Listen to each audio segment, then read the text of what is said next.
Bonjour à tous, c'est Dragon du Dranegistar pour une nouvelle vidéo sur le Grand Fantasia, sur le marché cette fois, comme je vous avais promis.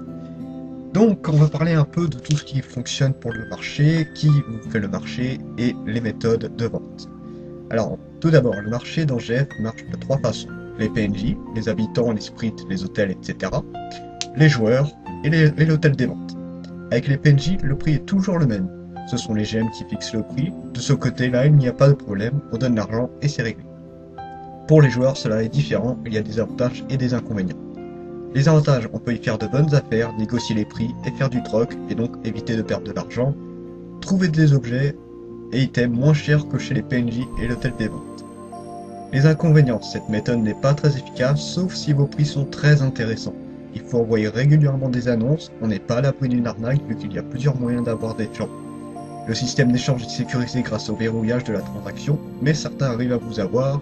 Par exemple, en échange d'objets, au dernier moment, on peut retirer l'objet pour en placer un autre, ou changer la somme d'argent. Donc faites-y attention, on peut se faire voir facilement. Pour finir, l'hôtel des ventes, les avantages, l'hôtel des ventes travaille pour vous, du fait que quand vous déposez un item, il est mis dans une catégorie. Par exemple, si on vend une hache gold niveau 50, elle ira dans la catégorie arme et la sous-catégorie hache. Il est donc facile pour un acheteur qui cherche une hache de tomber sur la vôtre. L'hôtel des ventes est assez bien organisé pour ceux qui cherchent un item en particulier tombent dessus, ce qui augmente vos chances de vente. Comme pour les joueurs, si vos prix sont intéressants, vous êtes sûr à 99% que l'objet parte.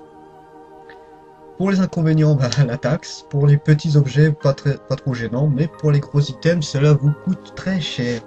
Un exemple, un objet que vous voulez revendre, par exemple le Goldo Dragon qui vaut 30 000 pièces d'or, et ça vous coûtera 1500 de taxes. Ce qui fait que ça fait mal au porte-monnaie. Surtout que pour les gros items, on n'est pas toujours sûr de vendre. Et si l'objet n'est pas vendu au bout de 24 heures, vous devez remettre la taxe pour le remettre en vente. Du coup, si l'objet ne se vend pas, ça revient très cher. Ça c'est pour le jeu, mais vous avez aussi la boutique AP qui demande des vrais sous par contre. L'avantage des AP, c'est que vous avez ce que vous voulez assez rapidement.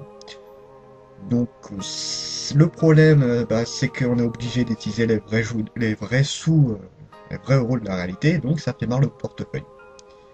Alors un petit point important à tous ceux qui croient que GF est une pompe à argent et que les GM devraient baisser les prix de l'hôtel des ventes, je tiens à dire ceci.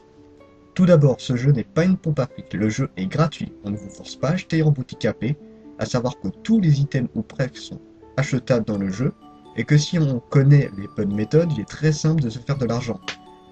Pas besoin de gaspiller son argent en AP pour avoir un équipement plus que correct. Deuxièmement, l'hôtel des ventes, ce n'est pas les GM qui gèrent les prix, ce sont les joueurs qui ont amené ces prix à ce niveau. J'en ai fait l'expérience il n'y a pas longtemps où j'ai vendu un item en particulier, et je me suis rendu compte que en fait ça vient surtout de nous, et vraiment. L'une des méthodes pour se faire de l'argent est la revente d'objets de sprite, par exemple les brindilles que vous fabriquent les sprites. Eh bien j'ai mis en vente un objet qui n'est pas souvent en hôtel des ventes. J'ai commencé à 10 pièces d'or, j'ai vu que ça marchait bien, je suis monté jusqu'à 30-40 pièces d'or, ça continue à partir, donc je me suis dit bon, on va aller monter plus loin. J'ai continué jusqu'à 100 pièces d'or pour l'unité. Dans l'esprit des gens, si l'objet part, c'est qu'on peut monter les prix, ce qui est vrai, et c'est comme ça pour tous les items. Si on voit que ça ne part pas, on baisse les prix jusqu'à ce que ça parte. C'est comme ça qu'on a eu les prix du style les argiles à 200 pièces d'or l'unité, ou les BD60 à 3000 pièces d'or l'unité. Alors, je pense qu'il y aura une méthode pour revenir à des prix corrects, mais ça dépend énormément des joueurs. Techniquement, il faudrait que tous les joueurs, je dis bien tous, arrêtent d'acheter des items pendant genre un mois. Et comme ça, les vendeurs vont arrêter de mettre des gros prix, vont baisser jusqu'à qu'on veuille bien racheter. Ce qui nous redonnerait des prix très intéressants. Je pense qu'on peut redescendre par exemple les argiles à 200 à 25 pièces d'or. Mais ça va être très dur. C'est impossible à mon avis de forcer tous les joueurs à arrêter d'acheter des objets pendant un mois. Ça reviendra à dire qu'il faudra arrêter de jouer pendant un mois, concrètement. Alors voilà pour cet épisode du marché. Comme petit bonus, diverses méthodes pour gagner de l'argent, histoire d'aider ceux qui galèrent à se faire de l'argent. Et oui, comme beaucoup se plaignent de savoir comment on a tout cet argent, et je vais vous donner plusieurs méthodes. Alors la méthode 1, les quêtes. Ça rapporte de l'argent, les items gagnés peuvent valoir très cher, voire jusqu'à 3000 pièces d'or, et voire plus encore. Par exemple, les perles de niveau 4 peuvent se vendre jusqu'à 3000 pièces d'or, donc il y a pas mal d'items qui valent très cher. La méthode 2, tuer des monstres. C'est con, c'est long, c'est chiant, mais ça peut rapporter pas mal d'argent. Surtout qu'à haut niveau, un seul monstre vous rapporte pas mal d'argent au fur et à mesure.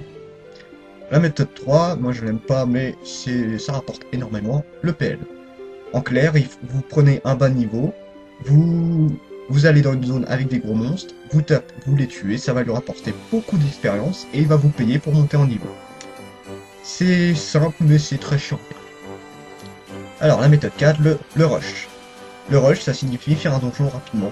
Beaucoup de monde paye pour faire les conquêtes en boucle, encore un moyen de se faire pas mal d'argent. La méthode 5, la revente. Là, je parle de ceux qui ont le sens des affaires, c'est simple, on rachète un objet et on le revend au vrai prix. Exemple, on achète une argile à 100 pièces d'or et on la revend 200 pièces d'or. Et voilà, ça vous fera 100 pièces d'or de bénéfices. Cette méthode est très efficace, par contre, ça joue énormément sur la chance. La méthode 6, les argiles, tout simplement, encore une fois une méthode qui joue sur la chance, encore plus sur la chance celle-là.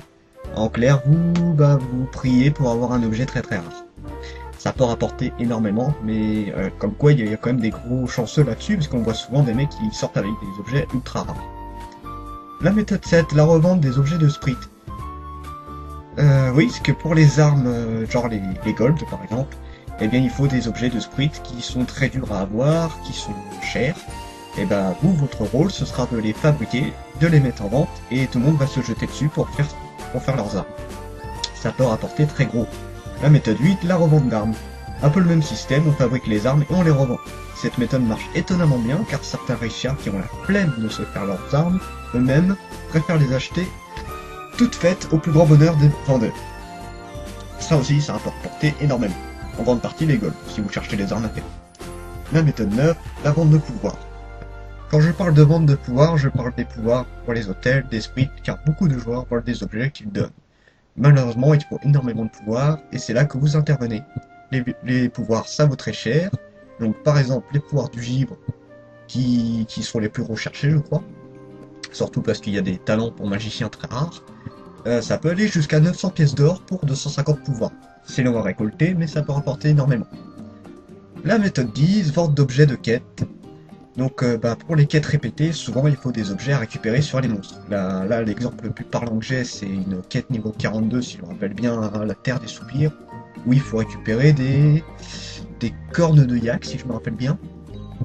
Et du coup, vous récoltez les cornes, vous les récoltez en masse, pardon, et après vous les revendez en hôtel des ventes, et cette méthode marche aussi très bien. Voilà, à savoir que je ne vous ai dit que 10 méthodes. Là, il en existe plein d'autres. Là, je vous ai donné celles qui m'étaient venues à l'idée, celles que j'utilise fréquemment. Donc, comme vous pouvez le voir, il y a plusieurs méthodes pour se faire de l'argent facilement. Tout est une question de logique et de créativité. Et sur ce, je vous souhaite un excellent jeu à tous. C'était Dragon du Dranegistar.